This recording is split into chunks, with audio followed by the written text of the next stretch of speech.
अंबेडकर धर्मद्रोही थे, अंबेडकर देशद्रोही थे, ये बार बार कहा जाएगा। और अंबेडकर कभी भी संविधान निर्माता थे, न हैं न आगे रहेंगे।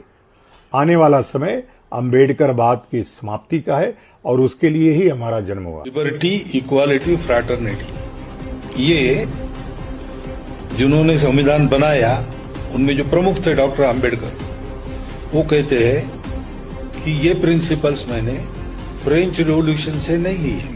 इस भूमि में तथागत बुद्ध ने जो विचार पैदा किए उससे मैंने।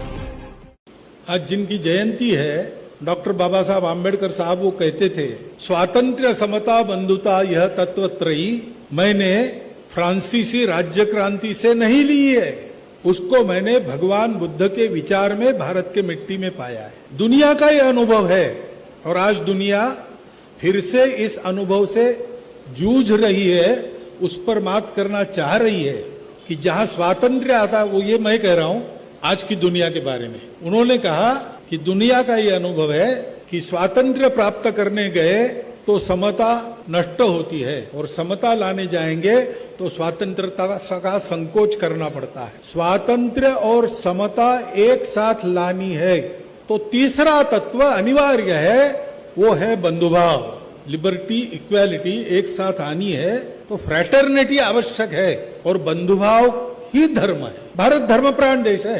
बाबा साहब अम्बेडकर इस धर्म तत्व के पक्के पुरस्कर्ता थे।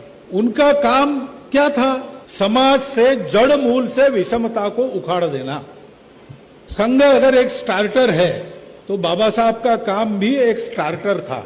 संघ चाबी घुमाने वाला स्टार्टर कह सकते हैं आप, बाबा साहब का किक वाला स्टार्टर था, क्योंकि हिंदू समाज सुन नहीं रहा था।